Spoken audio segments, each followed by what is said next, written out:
Masechet Avoda Zara Daf Non Tet. Rabbi Chia bar Abba Ikla legavla. Another story about sages going from one place to another and encountering customs that were different. We saw a few such stories on the previous daf, and now we have another one about Rabbi Chia bar Abba, who went to a place called Gavla. Chaza benot Yisrael demi aberan migoyim shemalu velo tablu. He saw that Jewish women had become pregnant from non-Jews who were in the process, in the middle of converting, and they did Brit Milah, but did not yet do circumcision. So they are not yet fully Jewish. And so this was problem number one. He saw problem number two is that non-Jews were mixing water into the wine, and Jews were drinking it. Problem number three, he saw that non-Jews were cooking lupins. It's a kind of legume that is very bitter and difficult to eat as is. You have to cook it a lot for a long time, and then it becomes edible. But the non-Jews were eating it, and the non-Jews were cooking it, and the Jews were eating it. But Rabbi Chia bar Abba, even though each of these things is problematic, he didn't tell them anything. I guess he didn't want to butt in. He was a visitor, and he didn't know what he should tell them. So he came to Rabbi Yochanan, and he told him what he saw in this place, Gavla.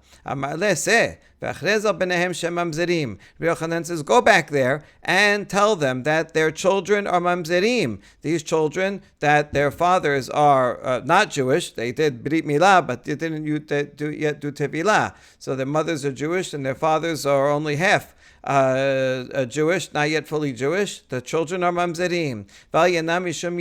And go tell them that the wine that they're drinking, that the non-Jew mixed water into it, that's yayin nesech. And tell them that these lupins that they're eating that were cooked by non-Jews is prohibited because of food cooked by non-Jews. And you should tell them that because the people there are not bnei Torah. They're not very learned, and so therefore it sounds like the last one is technically permitted, but because they're not bnei Torah, they will get confused and apply this to other cases where it should not apply. So now let's analyze each of these three strict rulings of Rabbi Yochanan. Al benem shehem mamzerim. Rabbi Yochanan eta'amed. Amar Rabbi Yochanan le'olam eno ger ad shimol v'yitbol. So regarding the children that are mamzerim, Rabbi Yochanan is consistent with his opinion elsewhere, because he says that someone is not considered converted until he does both. A man does both Brit Milah and Tevilah. If he only does one of them, zero. Even though he did Brit Milah, it's a big thing. But as long as he did not go to the mikveh, he's considered a non-Jew, totally. And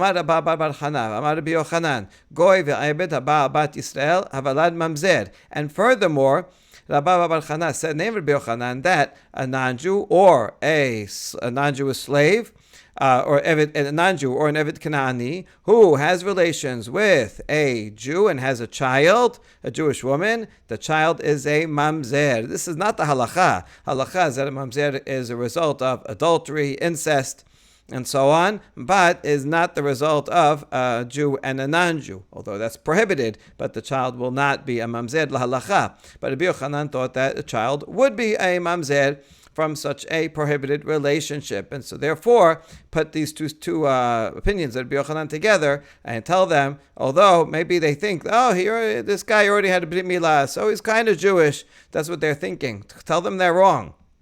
Second, Gzor al yanam mishum yen nesech mishum lech amrin nezira sechor lecharma la tikrab. This issue came up on the previous stuff, and the non-Jew is not pouring the wine. He's not even touching the wine necessarily. He's just pouring water into the wine. So technically, it should be okay. However, we say it's not okay. It's prohibited as yayin nesech because of an extra guardrail, just like for a Nazir. Technically, he could go near grapes. He could walk through a vineyard. But we tell him, Go, we tell the Nazir. Go around the vineyard. Do not come close to it. And the same thing. If the non-Jew is already pouring the water into the wine, then it's just a small step before he picks up the wine, pours the wine itself. And so therefore, that's not permitted. And the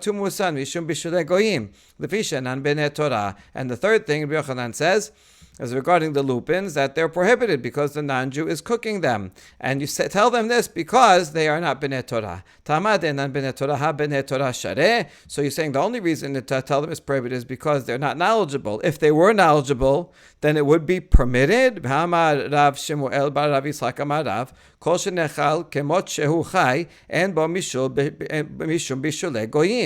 even for a ben Torah, what's the criteria for if something is permitted or not permitted? Rav says, if it's something that can be eaten raw, then there's no problem with bishul goyim, even if it's eaten cooked. So if you have vegetables like carrots, you can eat carrots raw. So if a non-Jew cooks carrots for you, it's permitted.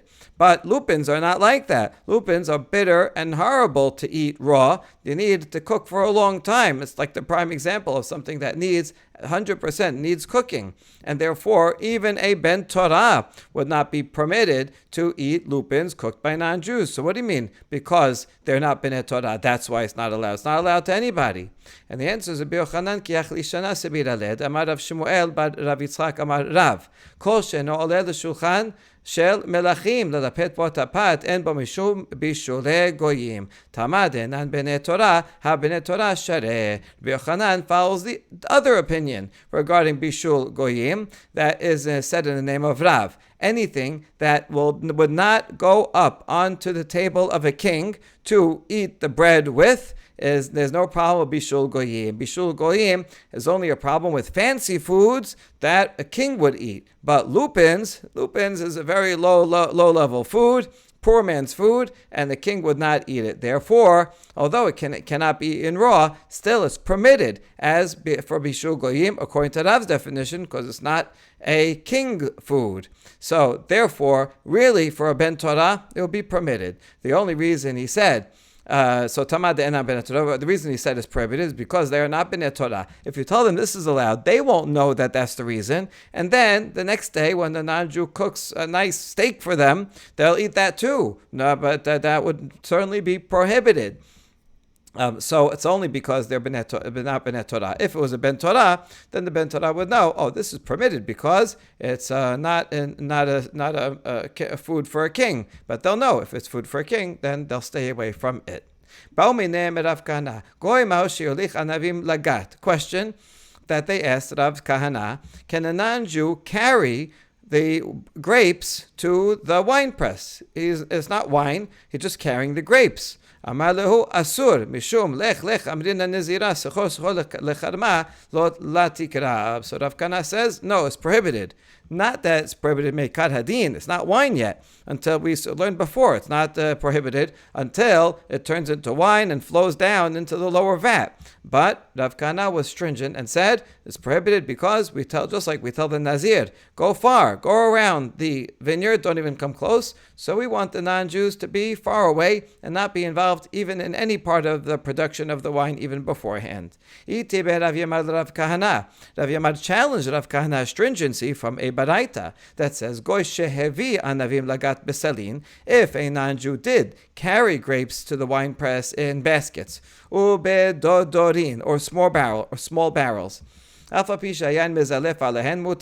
Even though wine is spraying onto the grapes, in other words, while he's carrying them, so from the weight of it, from the shaking around, some juice comes out and is going to go on the grapes, and he's carrying it and maybe touching it. Even though that happens, nevertheless, it's permitted because that's not his intention. It's not yet called wine that he would give as a libation. So therefore, it's permitted. So you see in this baraita, it's permitted for a non-Jew to carry the grapes to the vat. So Rav Kana, why are you saying it's not allowed? Amar le hevi kamart ana lechatechila kamina. You bring a braita that's talking about a b'di avad situation. It says goy shehevi. It happened already. For some reason, nobody was watching, and no one told him not to, and he brought the grapes. Now they're here in the vat. What should we do? it's permitted because meikad hadin, there's no problem. It's not considered wine yet. Doesn't matter. He is not going to have any intention of touching the wine to make it yayin nesech. So b'diavad, certainly it's fine.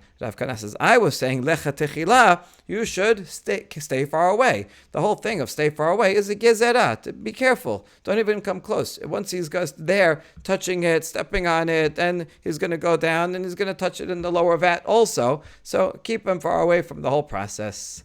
Hahu etroga, de nafal chabita de chamra, idre goy ushkale. One time, an etrog fell into a barrel of wine. And so nobody wants the etrog in the barrel of wine. They want to get it out. And so a non-Jew jumped up and he stuck his hand into the barrel to get the etrog, and he held on to the etrog. But now there's a problem because since his hand is in the barrel, so we're afraid it's going to make it now all yayin nesech. Amalu Rav Asher niktuha lideh ki echidela lesachsech be ubirsuha ad de shaifa. And so quickly Rav Asher said, hold his hand still so he doesn't stir the wine. You see, it's not yet prohibited. The fact that he went and put his hand into the wine, his intention obviously was to get the etrog, not to make it yayin nesech. So that act of putting his hand in the wine still is still permitted. The problem is now that he's going to take the etrog out, he may move his hand around and stir it, and perhaps even with intention to make it yayin nesech. So Rav Asher says, hold his hand still so he doesn't move it, and then you, the Jews, tip the barrel so that some of the wine will drain and go down below the level of his hand, and then his hand's not moving at all. He has the etrog, and then once the wine goes down, then he can take his hand out, and that way he will not stir the wine around, and it will not become prohibited. Amar Rav Asher, hay goy de nasche lechamra d'Yisrael bechavana. אף על גב דל זבונה לגוי אחרינה אסור שרה למשקל דמה מהו גוי. מה טעמה? מקלה קליה. Rav Asher says an important leniency. If a non-Jew pours wine that belongs to a Jew with intention, he's pouring the wine with intention to be for an idolatrous libation. This is like the worst possible case. Even though one is not that Jew now you certainly can't drink it, can't get any benefit from it. So he cannot sell it to another goy because he can't get any benefit from it. However, the Jew is allowed to collect from that non-Jew who made the libation. He can collect the market value of the wine itself, not make a profit, but what his loss would be. He can make up his loss. Why? Because it would be the same as if a non-Jew came and burnt the wine and destroyed it.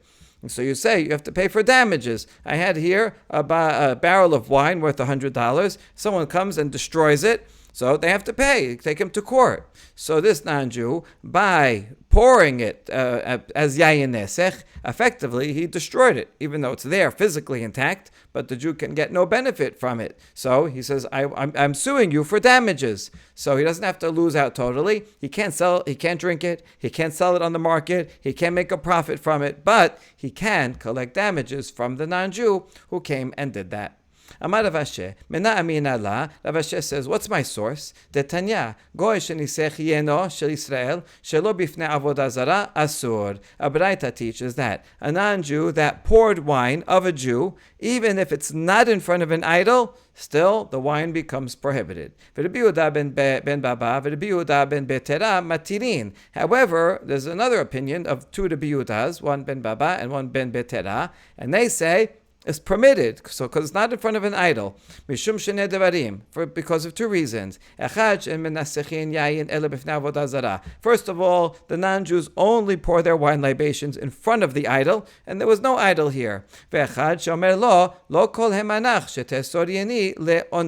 And second, because the Jew can say, you don't have the power to make my wine prohibited against my will. It belongs to me. I didn't want you to make it yayin nesech. I didn't set up an idol here. I didn't announce I'm going to make this idolatry. You went against my wishes, so you have no power to make that which is mine prohibited. Now the halacha certainly follows Tanakama. That's the majority opinion. And certainly this wine is going to be prohibited to drink, prohibited to get benefit from by selling it to on the market to and even to a non-Jew. That is the halacha. However, the opinions of Rabbi Yehuda ben Baba and Rabbi Yehuda ben Betara still we do take into account, because we say, listen, this is a valid point that the Jew can come and make a claim against the non-Jew and says, what power do you have to make my wine prohibited? Now, he in fact does have the power because the wine is prohibited, but the point is that it's not fair. This non-Jew, he came and caused damage. And he just came, it's like, what power if you come and break my barrel and my wine goes down, spills all over the place? What power do you have to come and cause damage? You do have the power, you just did it, but I can be compensated for it. That's the point. So, even though Rav Ashi is ruling like Tanakama, that even if it's not in front of the idol, and even though it doesn't belong to him, still the non-Jew can make this yayin nesech. But with all that, although it's prohibited, still the Jew has a monetary claim and can collect the value of the wine from the non-Jew. Baruch Adonai Le'olam. Amen ve'amen.